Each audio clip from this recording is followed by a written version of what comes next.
All right, what is going on, everybody? Welcome back to another day of SaberSim's DFS office hours. It is Wednesday, January 18th of 2023. Got a 9-game NBA slate as well as a 5-game NHL slate.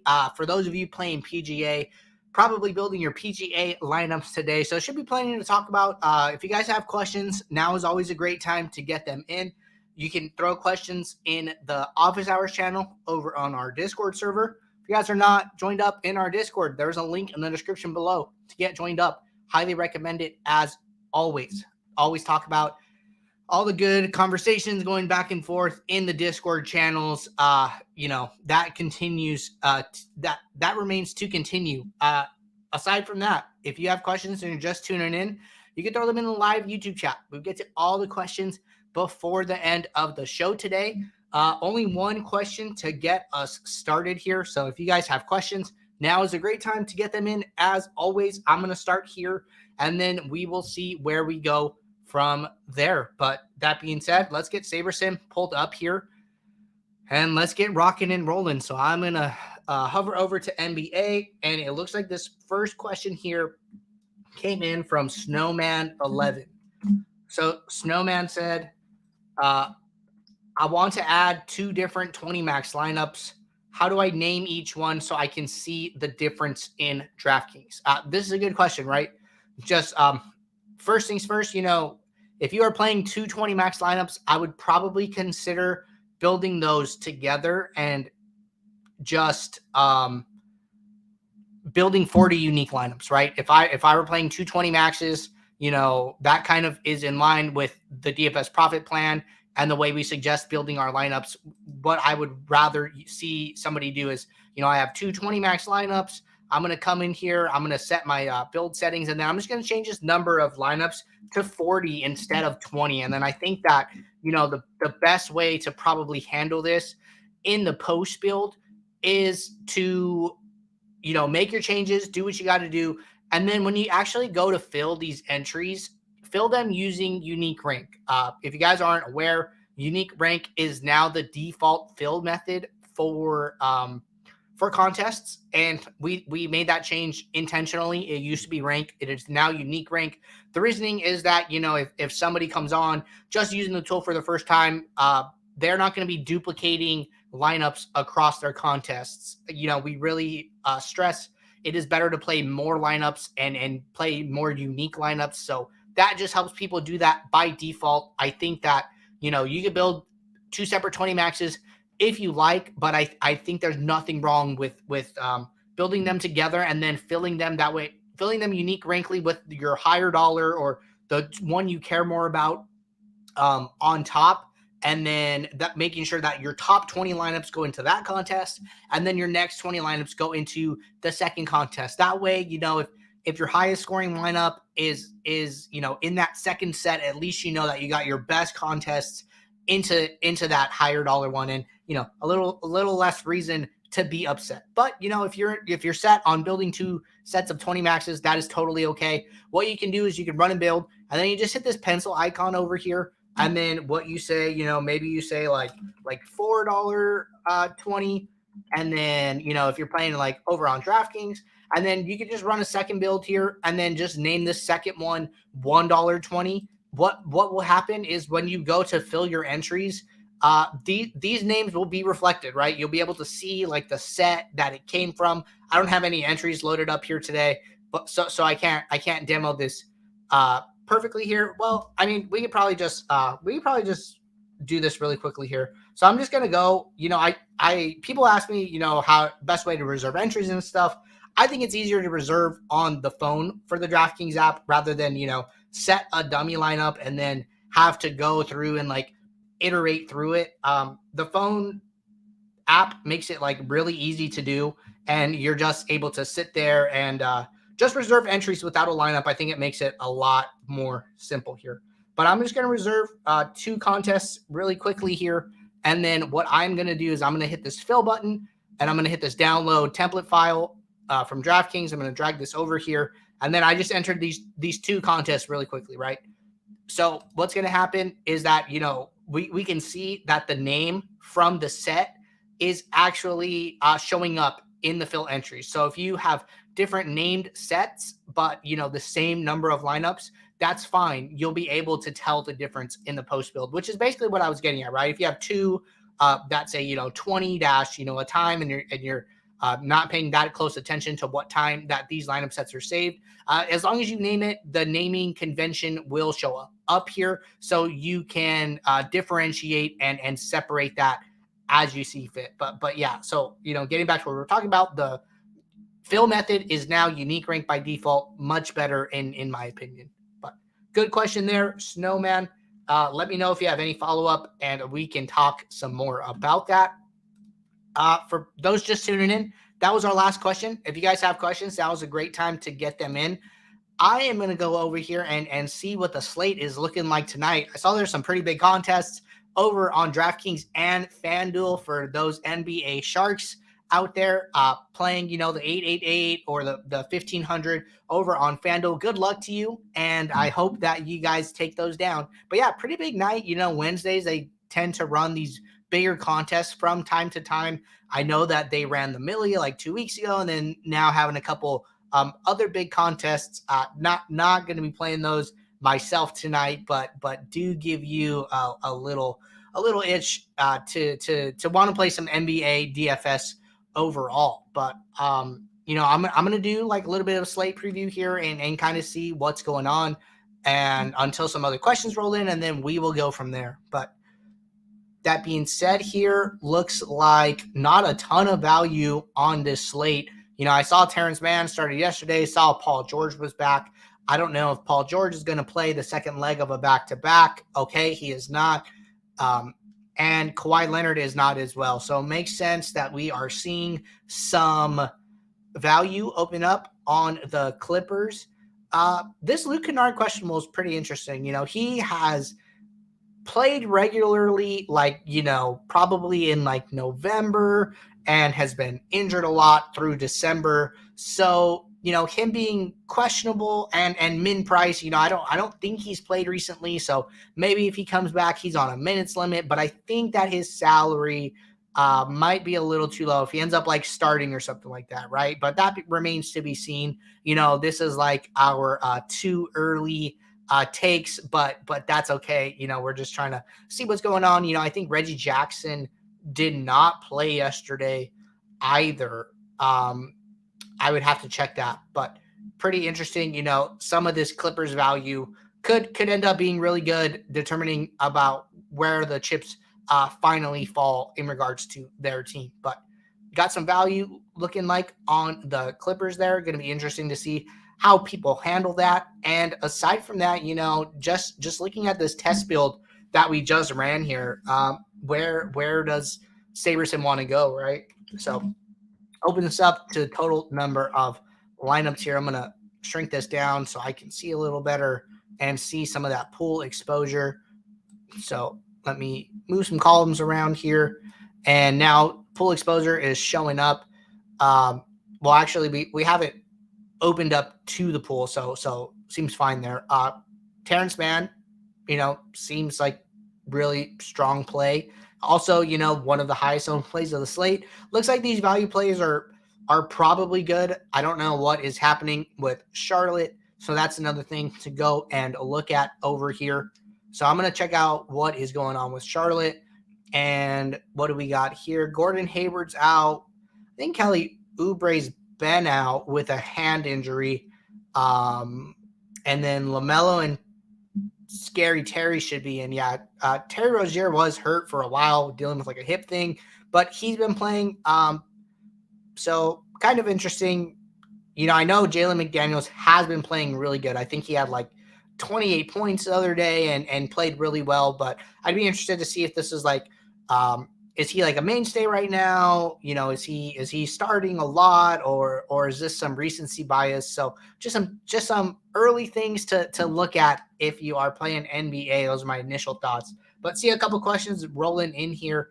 Gonna hit this question from Patrick. The Minimax exposure bug hasn't been fixed yet when uploading custom projections. Okay, Patrick, I do not know for sure. I'm going to take your word for it that it has not been fixed. Basically, what this is referring to is, you are uploading and aggregating projections from other sites. One specifically that comes to mind is Roto Grinders. If you are uploading Roto Grinders in their CSV, they have a min exposure and max exposure column, and the values are set to 0 by default. If you are uploading custom data that has min and max exposure columns, I would go and check these prior to saving it. And then what you can do is, like, if you see the columns, just come in here and then just turn it off. That's all you got to do. If you see max exposure, just come in and unselect the row, and then that row will not get imported. What is happening is SaberSim is seeing these values and bringing them into the build. And then what is happening is somebody's max exposures are all 0. So basically they can't build lineups because it's saying don't use any player.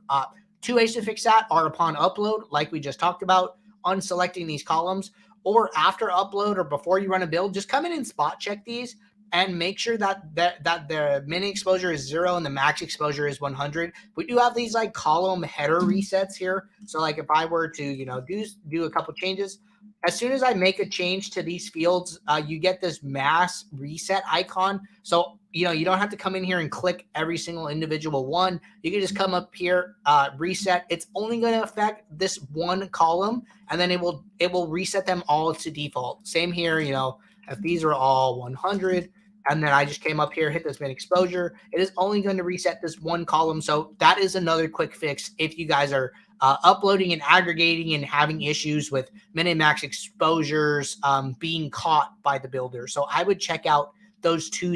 I would use those 2 specific solutions to fix that bug. But good question.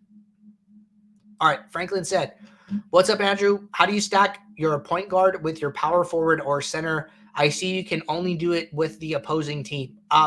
So maybe as a stack rule, that's a way, with opposing team. I get what you're saying. I would do it as a group rule. What I would do is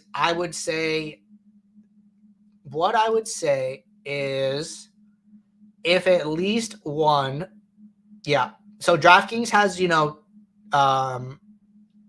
a lot of utility spots. So it could get a little tricky with roster positions. Like if you have like a point guard, but then you have like, another point guard in the guard position as opposed to a shooting guard, it might run the rule twice for your lineups. But let's just build it and let's just see what this looks like. So I'm going to say, if at least one group by team, and then I'm going to say point guard, and then I'm going to uncheck all these other positions. And then I'm going to say, then use at least one on the same team. And then I'm going to say power forward center here. So let's give this rule a shot. Let's see if this is working. What you can do is you could save this as a manual rule. By saving it as a manual rule, you're able to click into this and see if the logic makes sense, right? So for the Lakers, if I use any of these 4 players who all have point guard eligibility, then I must use one of these other players who is a power forward.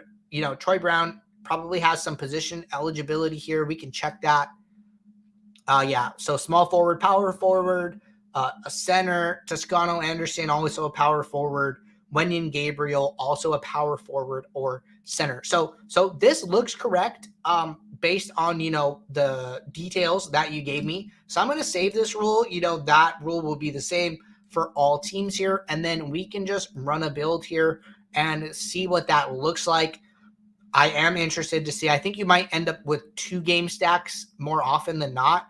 But, there are enough roster positions to meet that criteria. So let's just see what this looks like after we run it. So builds are finishing up here.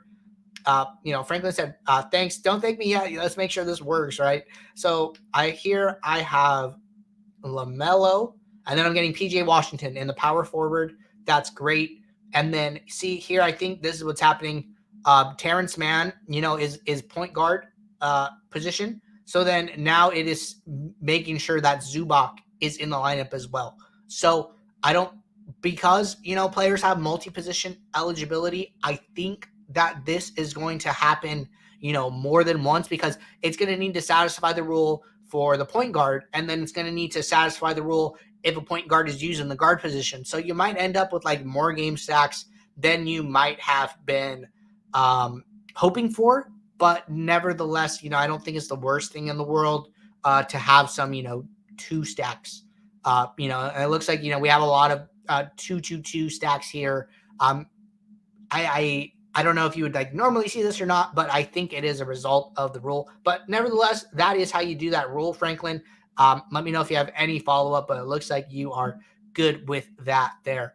So for anybody just tuning in, running a little low on questions. If you guys have anything you guys want to talk about, throw it in the queue. We are just doing a little bit of a slate preview in between here. Probably keep the show going for a little longer and wait for some more questions to roll in. But getting back to our test build that we ran, going to continue to look at this. And, we already talked about Mann and McDaniels here. I am interested to see if there are any other people. So this Jared Allen one is pretty interesting. Pretty fair price, pretty low ownership. It is a big slate, so it makes some sense there. Bruce Brown also, he was like a kind of an interesting play last night. If Murray or Bones Highland sat, neither of them did. So I'm interested to see if this changed at all. And it looks like it hasn't. If Jamal Murray ends up sitting, I think Bruce Brown becomes a much better play. He's more likely to basically every time Jamal Murray sits, Bruce Brown is like kind of the next man up to start there. And then Bones would be like the first one off the bench from what I can tell. So that's another interesting situation to see, mostly because we already have positive leverage on Bruce Brown. But, if Murray does end up sitting, I'm sure Bruce Brown's ownership will not be 3%. But, if Murray ends up getting ruled out after lock, then we might see some ownership inefficiency here, especially with it being such a late game, right? So it was kind of interesting. Murray was like probable, and then he got downgraded to questionable, and then ended up playing, and then now it's a back-to-back. So kind of makes you wonder if like he is really going to play tonight or not. Hopefully news comes out after lock. That way we can capitalize on that late swap edge. Hate when news comes out before lock and everybody gets to account for it. At least after lock, only all the grinders do, and there is still probably some ownership inefficiency there. All right, Patrick said, I discovered the recent NBA DFS vlog. Before I view it, what's the difference between that and the one that Jordan made with Max? So, Patrick, I think what you are referring to, and you can let me know if I am wrong. Jordan and I released a video last week, I think 1 week ago, actually, last Wednesday.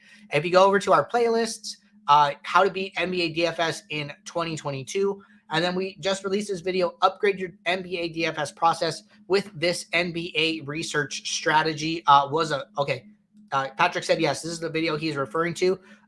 This is a really good video, right? I think that, compared to this video with Max, this was a lot more of a discussion, a back and forth, asking Max specific questions. I think what Jordan and I did is, we went into a slate and we acted as if we were doing research for that specific slate. So it's a little more of like a direct example of what a research process looks like on a night-to-night basis.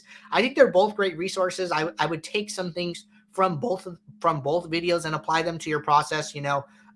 That one with Max, we released at the beginning of the season. We're about halfway through the season now, football winding down. We thought it was a good time to get out some additional NBA content. So nothing, I would say, that's, over the top from what Jordan and Max talked about, but just, a little bit different perspective, some different thoughts, some opinions based on, real-time injuries and things like that, and how we work through those problems. So I think it's a really good watch. We've had a lot of people view it. We've had a lot of positive feedback. People have watched it and come on the show and asked a lot of questions about it. So, I'm here to answer any questions. If you see something in there, it's like, hey, what made you think X, or why did you make, Y decision? And we can discuss those things and talk about it, right? So being able to, be doing the show Monday through Friday, 2 p.m. Eastern, gives me the ability to answer your guys' direct questions and to any content that I specifically put out. The video with Max,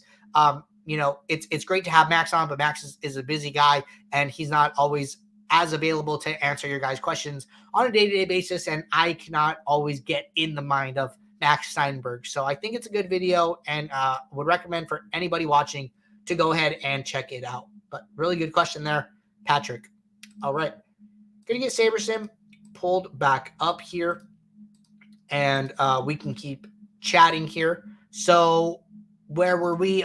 We were looking at, some potential late swap flexibility, trying to get to some Bruce Brown. If Jamal Murray sits, I feel like there's a good chance that he'll sit, considering, the way his injury path has been working. And I think he played a lot of minutes last night. I could be wrong there, but pretty sure he had a pretty active night. So will be interesting to see how that situation rolls out.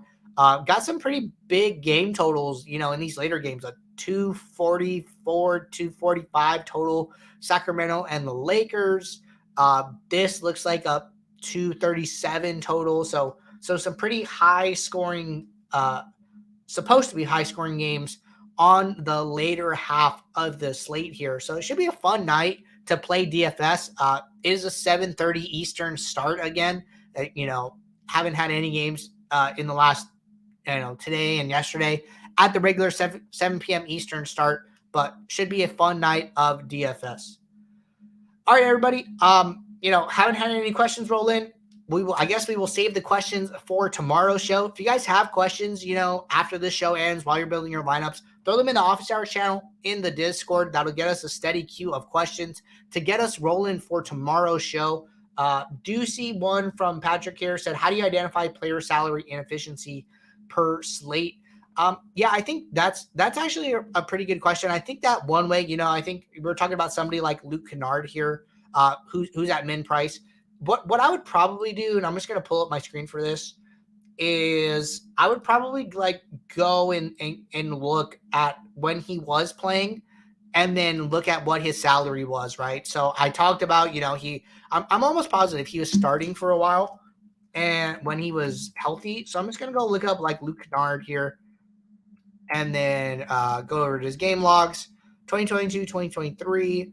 Yeah, so early in the season, he was starting quite a bit here, and then it looks like he got relegated to bench duty, but still playing, quite a bit of minutes here, right? 24, 24, 25, 29, 32s, and then some in the teens here. So pretty interesting. And then he started this last game, this 1-6 game here, played 21 minutes. I'm pretty interested if he got hurt this game or not. So just going to pop over to Popcorn Machine. This is January 6th here.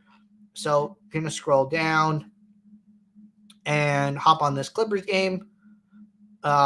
Luke Kennard, didn't play past the third quarter, but neither did Zubac, right? So looks like they were getting blown out. He might have sat, another good resource that I think if you're looking for injury news about is you could go into the NBA lineup alerts channel, and you can search for different players' names, right? Or if you're just in the Discord in general, right? So I'm just going to bring up the Discord here. Let me get this over here. So we're looking at the Discord. What you can do, in this NBA lineup alerts, come up to the top and then just search Kennard. And then you could see what his status is, right?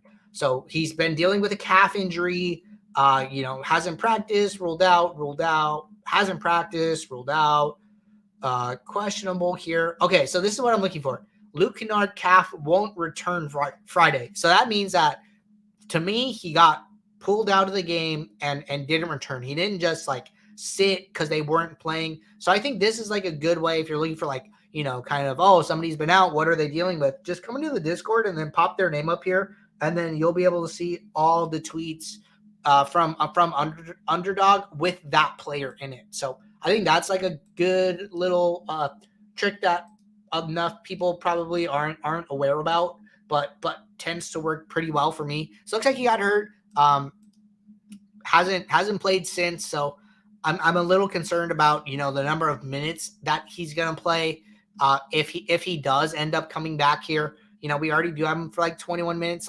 Maybe, Maybe he can get up to 25, but I think dealing with a calf injury that made him come out mid game, probably not the best play. But that wasn't even the question, right? The question was, how do I determine if he's underpriced or not? So what I want to do is, what was his salary on 1/6 here, right? When he did start, and let's see what he was priced at. I think sometimes, these guys get injured. They aren't like a big role player. Their salary can go down over time, right? So he was 32 here. And then what was he probably like in this stretch between December 8th and December 26th when he was playing quite a bit more, right? Because I think that, if he wasn't injured, right, I think those minutes are more reflective of how much he's actually going to play. So like he was like 3,800 on the 26th here. And then maybe I want to look at like the 17th here. So you could do like some research to see, when this guy is playing, what was his salary, right? That's kind of what we're trying to get at here. So then we're going to look at Kennard, 3,900. So on the higher side of like the 3,000 range, pushing 4,000, and then hasn't played, has been hurt, is now min price, right? So I think that, if this was a situation where Underdog were to post something and the team came out and said, Luke Kennard not on a minutes limit and starting, I would be really interested in playing him today. But I think you could do something along those lines to figure out if a player is being underpriced. So I think that's a really good question, Patrick. That's how I would go about looking into that. Franklin said, do the Sims calculate the DVP in their projections? Franklin, I do not know what all goes into the Sims. I can tell you that if the team thinks it is a good stat or a predictive stat, over a long term, that it does go in there.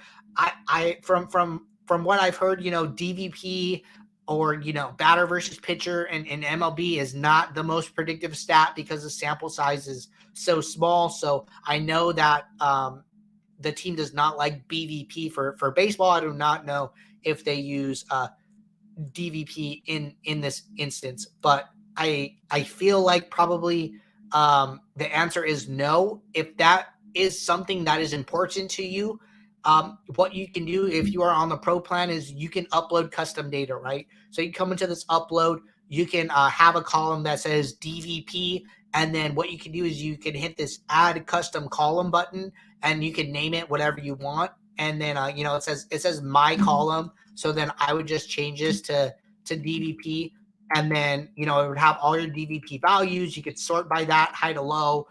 You could use it for rules or for custom metrics, whatever you want. But as far as I know, I don't think that's included because I don't think the team thinks that is the most predictive stat, or there are better statistics that we can account for what that stat is trying to predict overall. But good question there. If you're not on the pro plan, I don't know of a good way to add that as custom data. But I can ask the team, if DVP is in the Sims, and mention that on tomorrow's stream. Probably the best I could do for you. All right, everybody. Just at about the 30-minute mark here. Appreciate you guys coming on, Patrick, Frank, and getting us some questions to keep this show going for a little bit. We'll be right back tomorrow, 2 p.m. Eastern, for our Thursday show. Until then, good luck in your contests, NBA, golf, NHL, whatever you guys are playing, and I will see you guys. Take care.